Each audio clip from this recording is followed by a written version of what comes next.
So, that's the worst part of it, or when you don't think your dad's proud of you, that's I knew that he was in other areas. He's the man with the unmistakable voice, the iconic moustache, and a stare that could stop a stampede.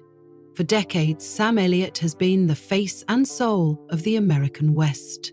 But behind that rugged exterior lies a story far more complex than Hollywood ever showed.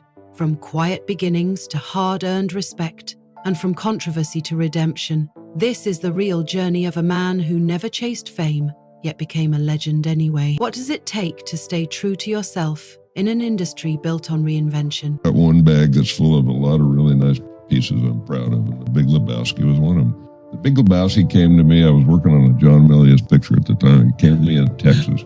He's been a fixture in American cinema for more than half a century. With that unmistakable voice, signature moustache, and a calm, steady presence that seems pulled straight from the heart of the American West, Sam Elliott has become one of the most recognizable actors of his generation. He's played cowboys, military men, mentors, and loners, but no matter the role, there's always been a quiet strength behind his performances. That strength, as it turns out, isn't just limited to the screen. At 80 years old, Sam Elliott has remained largely respected in Hollywood circles, but he's also known to be incredibly private. He doesn't give interviews often, and when he does, he chooses his words carefully. Over the years, he's earned a reputation not just as a seasoned actor, but as someone deeply committed to the integrity of his craft. And when it comes to that craft, he's not afraid to be critical, especially of people or projects he believes miss the mark. Although he rarely names names, people close to him have shared stories over the years about colleagues who rubbed him the wrong way. Some of those tensions remained quietly behind the scenes. But more recently, Elliott has become a bit more vocal about his frustrations with the direction of modern Hollywood, and with certain actors in particular. One name that's come up more than once is Kevin Costner. Costner is, of course, a household name in his own right. With a long list of successful films and television shows under his belt, he's often associated with classic Americana, baseball movies, political dramas, and more recently westerns. His role in the 1990 film Dances with Wolves helped revive interest in the western genre, and his more recent portrayal of John Dutton in the hit series Yellowstone has brought him a new wave of fans, but not everyone is impressed. According to several sources who've worked with both men, Sam Elliott has never been particularly fond of Costner's approach to Western roles. It's not a personal dislike, they say, but a professional one. For Elliott, the Western is more than a genre, it's a way of life. He was raised around ranches, learned about horses and hard work from a young age, and brought that lived experience into his acting. His performances, especially in films like Tombstone, The Quick and the Dead, and The High-Low Country, have often been praised for their authenticity. When he plays a cowboy, it doesn't feel like a character. It feels like a man simply living in his environment. That's partly why Elliott reportedly struggled with Costner's portrayal of similar roles. In his view, Costner's cowboys often seem polished, a bit too clean-cut, and lacking the gritty realism that defined the Old West.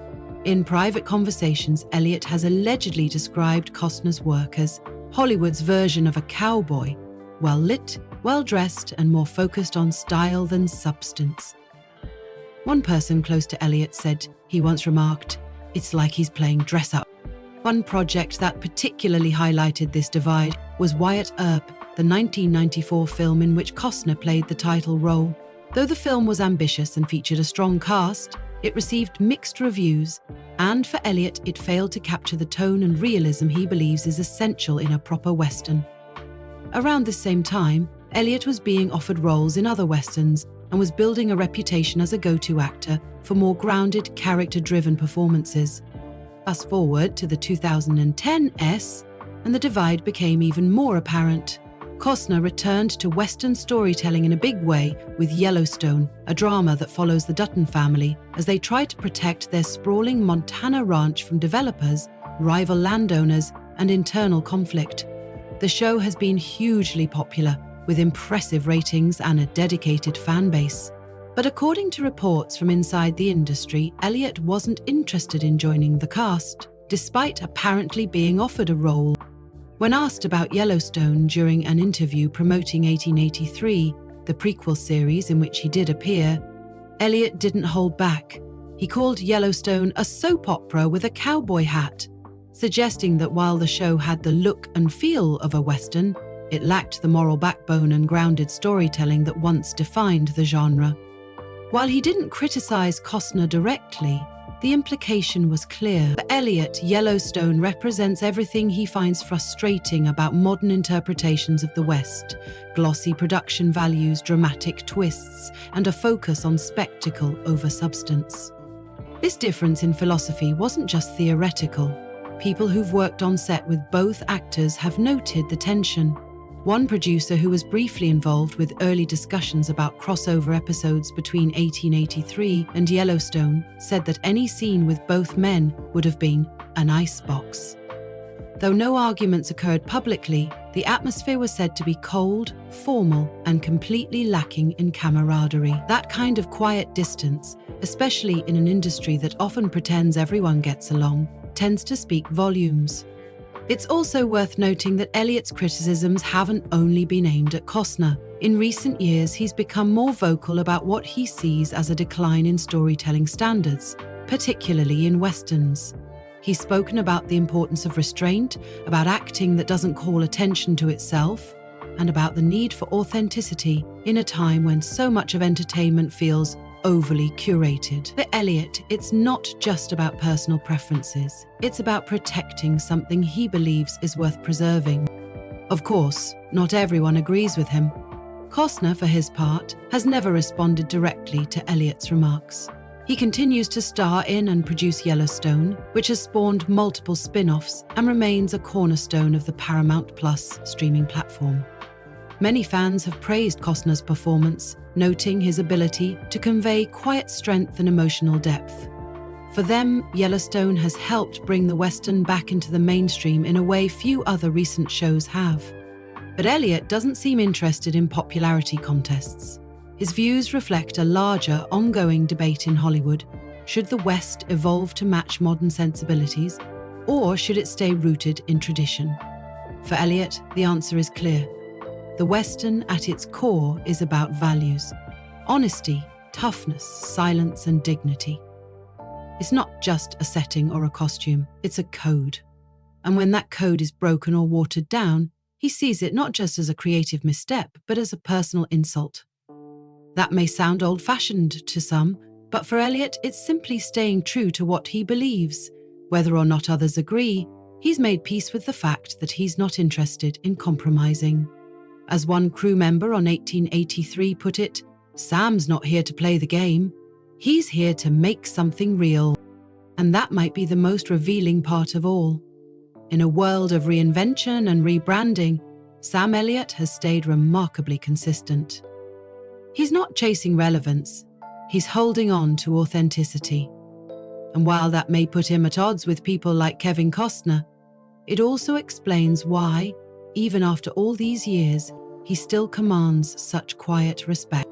What happens when tradition and modernity collide isn't just a question for actors, it's a question for audiences too. And as we look at how Elliot has navigated his long career, it's clear that for him, some lines just aren't meant to be crossed, even if it means walking away. When Sam Elliott signed on for 1883, many fans saw it as a natural fit. The series, a prequel to Yellowstone, promised to explore the early history of the Dutton family and their journey westward through an unforgiving American frontier. It was gritty, tough, and stripped down, exactly the kind of Western Elliot had built his career around. He played Shay Brennan, a grieving former soldier leading settlers on a treacherous journey across the Great Plains. The role suited him perfectly, haunted but grounded, strong yet quietly broken. And under different circumstances, it could have marked the beginning of a lasting collaboration between Elliot and show creator Taylor Sheridan, but it didn't. Instead, it became clear that the two men had very different ideas about what a Western should be and what kind of legacy they wanted to leave behind. Taylor Sheridan has become one of the most talked about names in modern television. With shows like Yellowstone, Mayor of Kingstown, Tulsa King, and Special Ops Lioness, he's created an entire universe of gritty, character-driven dramas. His writing style blends personal conflict with broader themes of power, loyalty, and survival. For many viewers, it feels fresh and cinematic. But for someone like Sam Elliott, who came up in an earlier era and who values simplicity and authenticity above all else, it's not always a comfortable match. People close to the 1883 production have said that while Elliott respected Sheridan's ambition, he didn't always agree with his approach. One crew member recalled that Elliott often pushed for more realistic dialogue and less melodrama in his scenes. He wanted the story to breathe, they said. He didn't like when things felt forced or over-explained. In particular, Elliott reportedly questioned some of the emotional terms written into the script. Moments where characters would break down, monologue, or make sudden decisions that didn't feel grounded in their circumstances. Though it wasn't about ego, Elliott wasn't trying to rewrite the script or take control. But after decades in the business, and in the Western genre especially, he had a strong sense of what worked and what didn't. And from the beginning, there was a quiet but growing tension between his old-school instincts and Sheridan's more modern storytelling style. That tension came to a head not long after 1883 premiered in a now infamous interview that Sam Elliott gave while promoting the show. Sitting down with Mark Maron on the WTF podcast, Elliott was asked about The Power of the Dog, Jane Campion's Oscar-nominated Western starring Benedict Cumberbatch. His response sparked immediate backlash. Elliott criticized the film sharply, calling it a piece of S, and questioning its portrayal of masculinity in the American West. He pointed to what he saw as unrealistic elements, cowboys wearing chaps inside the house, for instance, and dismissed the story's emotional complexity as inauthentic. He also raised eyebrows with comments about Campion, questioning her understanding of the Western genre as someone from New Zealand. Alex Chancellor, Hiya Rhodia. To some listeners, the comments felt out of touch. Campion's film had been widely praised for its subtlety, atmosphere, and exploration of repressed identity. It wasn't a traditional Western by any means, but that was the point. Critics saw it as a reimagining of the genre, one that explored the psychological tension behind the myth of the cowboy. But for Elliott, it was too far removed from what he believed a Western should be. The backlash was swift. Campion responded publicly, saying Elliott's comments were unfortunate and sexist. Cumberbatch weighed in as well, defending the film's approach and urging audiences to accept more complex portrayals of men and masculinity. Within days, the story was making headlines across entertainment media, and Elliott found himself at the center of a cultural debate he never intended to ignite. In the weeks that followed, Elliott issued an apology. Speaking at a panel in Los Angeles, he said, "I wasn't very articulate about it. I said some things that hurt people, and I feel terrible about that." He acknowledged that his comments were dismissive and said he respected Jane Campion as a filmmaker. But even in his apology, there was a sense that his real frustration hadn't gone away. Because at the heart of Elliott's reaction was something more than just a critique of a single film. It was a reflection of a broader discomfort with how the Western genre has changed. For someone who spent decades portraying a very specific type of character, stoic, quiet, rugged, the shift towards psychological drama and emotional vulnerability felt unfamiliar, even disorienting. It wasn't just about one director or one film, it was about the ground moving beneath his feet. Taylor Sheridan, for his part, never responded directly to Elliott's comments, but those who've worked on his shows say the tension between them didn't go unnoticed. After 1883 wrapped, Elliott did not return for any of the follow-up series, including 1923, which featured stars like Harrison Ford and Helen Mirren. While it's unclear whether that decision came from Elliott, Sheridan, or both, the absence was telling. He had anchored 1883, given the show its soul, and then simply walked away. Some have speculated that the split had more to do with creative differences than scheduling. Others believe Elliott simply didn't want to become part of an expanding franchise. Whatever the reason, he hasn't worked with Sheridan since, and people familiar with both men say they're unlikely to collaborate again. Still, Elliott's legacy from 1883 remains strong. Many critics praised his performance as one of the best of his career. Raw, understated, and deeply moving. His portrayal of Shea Brennan captured the emotional toll of grief and the harshness of frontier life without ever slipping into sentimentality. It was a reminder of what Elliott has always brought to the screen. Not flash or flair, but truth. And while the controversy around the power of the dog may have briefly clouded that legacy, it also revealed something essential about Sam Elliott. He's not someone who adapts easily to trends or who softens his opinions to fit in. Right or wrong, he speaks from conviction. And in a Hollywood landscape where image often matters more than substance, that kind of honesty is increasingly rare. Whether or not people agree with his views, they're part of a larger conversation about the direction of Western storytelling. Can the genre make space for new voices and perspectives without losing its roots? Can characters be vulnerable without being seen as weak? And who gets to decide what a real Western looks like? For Elliott, the answers to those questions seem clear. The Western is about more than landscapes and gunfights. It's about values. And those values don't change just because the audience does. He's not interested in reinventing the wheel. He's trying to keep it turning. That stance might keep him on the margins of today's trend-driven industry, but it also gives him a kind of staying power. In a world where everything is moving faster and becoming more polished, Sam Elliott stands out simply by staying the same. Steady, quiet, unshakable. And maybe that's why his presence continues to resonate, even when he's not trying to be part of the spotlight.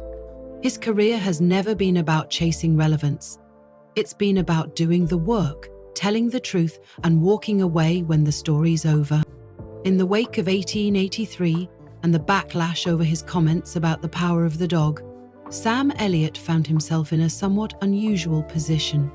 For much of his career, he had quietly gone about his business, taking roles that spoke to his sense of character and integrity, avoiding the spotlight unless it was necessary. But now, for the first time in years, he had become a topic of public discussion, not because of a new performance or award, but because of a culture clash playing out in real time. To many people, Elliott represented something that felt like it was disappearing in Hollywood, a straightforward, no-nonsense actor with a strong sense of identity. He had never been part of the celebrity machine in the same way that others were.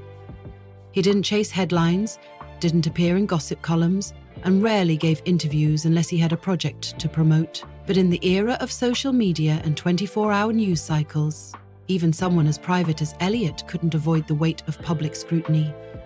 Those who know Elliott say he was genuinely rattled by the reaction to his remarks about the power of the dog, not because he regretted having a strong opinion, but because he didn't expect such a widespread, emotional response.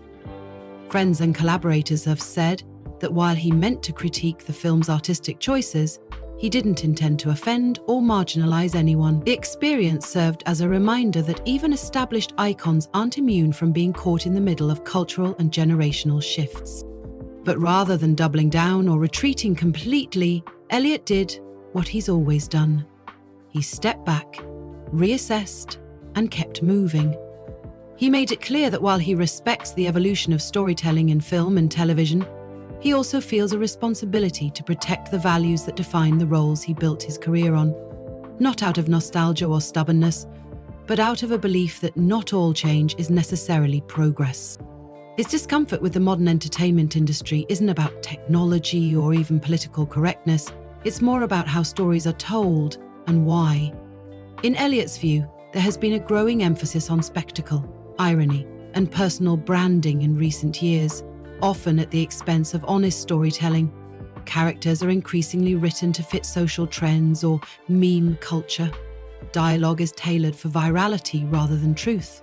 For someone who spent years honing his craft through quiet, often unstated performances, that shift can feel disorienting. This perspective explains why Elliott continues to be selective about his roles. He's not against working, far from it, but he's deeply aware that every project carries a message, and he won't attach his name to something that feels hollow or manipulative. In recent years, he's turned down several offers that, according to insiders, would have paid well but didn't align with his instincts. He's not interested in chasing algorithms or catering to what's trendy. He's still chasing the same thing he always was: authenticity. One example of this commitment came in his decision to accept a role in The Man Who Killed Hitler and Then the Bigfoot, an unusual independent film released in 2018. The title raised eyebrows, but Elliot saw something deeper in the script. The story centered on an aging war veteran wrestling with past trauma, regret, and a lifetime of isolation. It was a strange film, no doubt, but it was also personal and sincere. Elliot delivered one of his most emotionally complex performances in years, and critics took notice. This kind of project is where Elliot thrives, off the beaten path, away from the noise, working with filmmakers who care more about story than spectacle. It's part of what has kept his career so consistent, even as the industry has shifted dramatically around him. Whether it's an indie drama, a limited series, or a supporting role in a major production, Elliot brings the same quiet commitment to his work. He doesn't play characters to show off, he plays them to understand them. That commitment also extends to how he talks about his career. Unlike many actors of his stature, Elliot rarely engages in self-promotion. He doesn't post on social media, doesn't offer hot takes, and doesn't use personal drama to generate attention. He shows up, does the work, and lets the performance speak for itself. And while that might seem old-fashioned to some, it's part of why he remains so respected by colleagues and audiences alike. Still, there's no denying that Elliot stands at a crossroads in terms of how his legacy is being interpreted. To one generation, he's the voice of the cowboy myth, the gravelly-voiced narrator in The Big Lebowski, the stoic guardian in countless westerns, the embodiment of a bygone era of masculinity. To another, he represents a more complicated figure, a man whose values are clear, but not always in step with current cultural narratives. That dual image icon and outsider has become more pronounced in recent years, and Elliot seems to be aware of it. He's not trying to be a spokesperson for traditional values, but he also doesn't apologize for who he is. That authenticity can be both a strength and a limitation in modern Hollywood, depending on how you look at it. What's clear is that Elliot has no interest in reinventing himself for relevance. He doesn't want to play the internet game or rebrand as something he's not. In his own words, "I just try to be true to myself, and that's it." That might not be the kind of soundbite that goes viral, but it's consistent with everything he stood for. People close to him say that in recent years, Elliot has become more reflective about his career. He's not planning to retire, but he's also not chasing work. He spends more time with his wife, actress Catherine Ross, and their family. He lives a relatively quiet life, far removed from the chaos of Hollywood. And when a script does land on his desk, it has to earn his attention. Even his work in commercials, like his long-running campaign as the voice of Coors or Dodge, has followed the same principle. He doesn't lend his name lightly. If he agrees to something, it's because he believes in what it represents. And while that kind of thinking may seem quaint in today's market-driven industry, it's earned him a rare kind of trust. When Sam Elliott shows up in a role, people believe him. Looking ahead, it's hard to predict where Elliott's career will go. He's not the kind of actor who maps things out or talks about legacy projects. He's open to what comes, but only if it fits.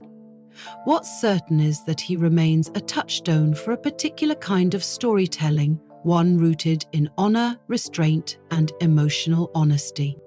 In the bigger picture, Elliott's story isn't just about one actor navigating a changing industry. It's about the push and pull between tradition and innovation, between staying true to one's values and adapting to a new cultural landscape. It's a story that resonates far beyond Hollywood. Loss of temper, murder, and fantasy has created fates for the... Whether he's playing a hardened trail guide in 1883, an old soldier with secrets in an indie film, or simply narrating over a TV commercial, Sam Elliott continues to bring the same quiet strength he always has. And for many people, That's exactly what makes him stand out. As Sam Elliott moves through his late 70s, the question of legacy naturally comes up more often, but if you ask him directly, he'll likely sidestep it. That's not to say he doesn't care about how he's remembered, he does. But Elliot has never been one to dwell on the past or indulge in self-importance. For him, work has always spoken louder than words, and the measure of a life well lived lies more in personal integrity than public accolades. Still, whether or not Elliot chooses to define it, his legacy is already clear to many. Across more than 5 decades in film and television, he's built a career defined by consistency, emotional depth, and a rare kind of humility. He's never tried to be the biggest star in the room, but he's often been the most believable. That quality, his ability to anchor a character with quiet conviction, has earned him deep respect in an industry that often favors flash over substance. Even now, Elliot continues to work selectively, lending his talents to projects that reflect the values he's always stood by. When he returns to the screen, it's never just to fill space. It's to serve a story that matters to him. And when he's not working, he keeps his life grounded, living with his wife, Catherine Ross, on a ranch in Oregon, surrounded by nature, family, and the kind of silence that Hollywood rarely offers. Their marriage, which began in 1984, has become something of a rarity in the entertainment world. Long-lasted, low-profile, and deeply supportive. The two met in the late 70s and starred together in The Legacy, and their connection has only grown stronger over time. In interviews, Elliot often credits Ross as being the foundation of his personal and professional life. She's been his partner not only in marriage, but also in navigating the ups and downs of a challenging industry. That support system has helped Elliot stay centered through both success and controversy, and it's a big reason why he's never felt pressured to conform to Hollywood's trends or expectations. He doesn't need constant validation. He doesn't need to chase relevance. At this stage in his life, Elliot values peace of mind over publicity and time with his family over time on a red carpet.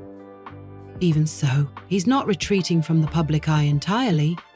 When a role feels meaningful, Elliot will still take it on.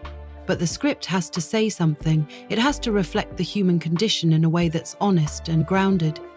He's said more than once that what draws him to a part isn't the size of the role, but the truth of it. If the character has depth, conflict, or quiet strength, then Elliot is interested. That approach has led him to some of the best work of his career in recent years.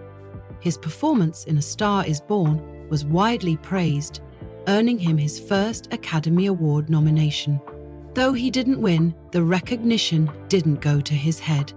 He called the experience gratifying, but also admitted that he was more interested in how audiences connected with the film than in the awards circuit itself.